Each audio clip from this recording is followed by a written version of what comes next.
जय माता दी दोस्तों। आज मैं लेके आई हूँ महाशिवरात्रि पर्व के बारे में।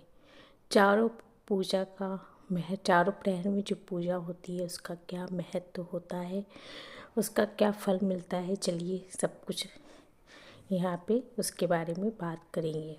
महाशिवरात्रि पर भगवान शिव की आराधना के लिए 4 प्रहर की पूजा का जो होता है विशेष विधान बताया गया है। और यह पूजा सूर्यास्त से लेके उषा काल तक चलती है, जिसमें हर प्रहर का जो पूजा का अपना अलग महत्व होता है। साथ ही विशेष विधान होता है, इसमें चमक नमक से पूजा का भी विधान है। महाशिवरात्रि में महादेव शिव जी की पूजा विशेष पूजा की जाती है और साथ में ये माना जाता है कि इससे शिव पार्वती जी का विवाह भी हुआ था।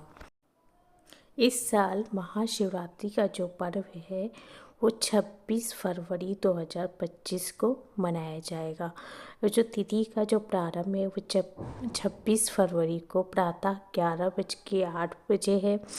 चतुर्दशी की जो तिथि है और चतुर्दशी तिथि का जो समापन है वो 27 फरवरी को प्रातः 8:54 है। तो जो शिव जी के उपासक हैं, जो व्रत रखते हैं, उनको चारों प्रहर की पूजा करने का जो विशेष महत्व है, तो उसका ध्यान में रखते हुए 26 फरवरी को व्रत का विधान है। 26 फरवरी को यहाँ मनाया जाएगा महाशिवरात्रि का पर्व।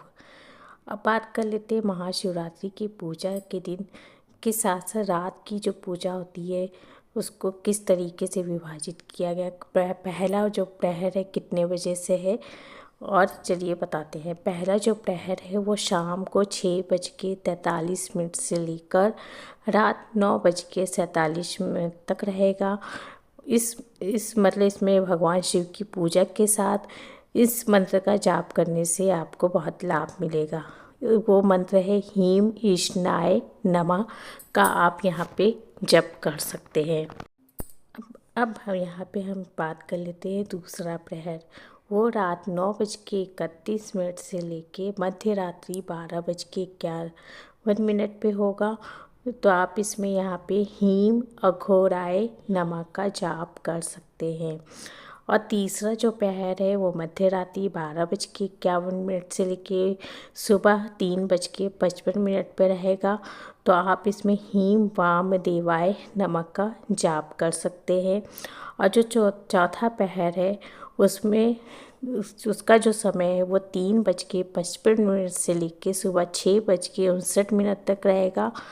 और आप हीम सद्योजताय नमः का यहाँ पे जाप कर सकते हैं। जो दूसरे प्रहर वाली जो पूजा होती है वो अघोरी होते हैं उनके लिए बहुत विशेष महत्व रखता है। लेकिन जो हम आम लोग हैं वो पूजा का जो समय होता है प्रदोष काल का समय बहुत ही शुभ माना जाता है। तो मैंने पहले प्रहर की जो पूजा का मुहूर्त बताया, तो आप उसमें पूजा करिए, बहुत ही शुभ होता है। 26 तारीख को जब व्रत रखेंगे तो 27 तारीख को जो व्रत का पारण करने का जो समय है वो शुभ मुहूर्त है 27 फरवरी की सुबह 6:48 से लेके 8:54 के बीच में आप इसका कि अपने व्रत का पारण कर सकते हैं।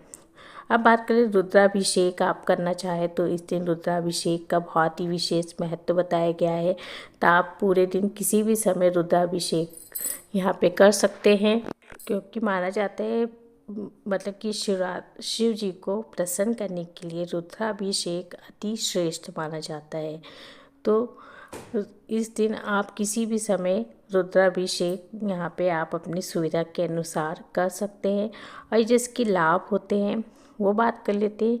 वैवाहिक जीवन में सुख समृद्धि, भगवान शिव और माता पार्वती का आशीर्वाद पाने के लिए इस दिन व्रत करना बहुत शुभ माना जाता है। और जिनको मनचाहा जीवन साथी चाहिए तो इस दिन कुंवारी कन्याएं व्रत रख के योग वर की प्राप्ति के लिए कामना कर सकती हैं। और कर्मों का शुद्धिकरण, शिव उपासना से सभी पाप नष्ट होते हैं और मोक्ष की प्राप्ति होती है। अब बात कर लेते हैं शिवरात्रि के दिन पूजा कैसे करें। भगवान शिव का जल को जल से दूध, शहद, दही और बेलपत्र से अभिषेक करना चाहिए। रात्रि में हो सके तो जागरण करें। चारों पहर में अलग अलग मंत्रों के साथ शिव जी की पूजा करें। मंत्र मैंने आपके साथ वहाँ पे पहले ही शेयर कर दिया है। और शिवलिंग पे बेलपत्र, धतूरा और आग के जो फूल होते हैं वो चढ़ाएं। शिव पुराण, महामृत्युंजय का जाप भी कर सकते हैं। यह शिव कथा भी कर सकते हैं। और महाशिवरात्रि में 4 प्रहर की जो पूजा विधि है, प्रथम प्रहर की जो पूजा विधि है, भगवान शिव के ईशान स्वरूप की दूध से अभिषेक करना चाहिए। और द्वितीय प्रहर में भोलेनाथ के अघोर स्वरूप का दही से अभिषेक करना चाहिए। तृतीय प्रहर में शिव के वामदेव रूप का घी से अभिषेक करना चाहिए। और चौथे प्रहर में महादेव के सद्योजात स्वरूप का शहद से अभिषेक करना चाहिए। और चारों प्रहर का अलग अलग मंत्र आपके साथ शेयर कर दिया है, तो अभिषेक करते समय उन मंत्रों का जाप करें। बाकी का जो पूजा का सामान है वो सेम वही रहेगा, लेकिन किस चीज़ से अभिषेक करना चाहिए वो अलग अलग प्रहर में अलग अलग सामानों का विधान बताया गया है। महाशिवरात्रि में जो शिव पूजा का सबसे शुभ मुहूर्त है वो फाल्गुन मास की कृष्ण पक्ष की 26 तारीख को सुबह 11:08 से शुरू होगी, जो अगले दिन 27 फरवरी को सुबह 8:54 पर समाप्त होगी। तो इस टाइम में आप कभी भी रुद्राभिषेक कर सकते हैं दिन, या किसी शिवालय में जाकर आप वहाँ पे पूजा अर्चना शिवलिंग पे जाके कर सकते हैं। आगे और भी मैं उपाय शेयर आपके साथ करती रहूँगी, इसलिए मेरे चैनल पे बने रहे। मिलते हैं नेक्स्ट वीडियो में। धन्यवाद।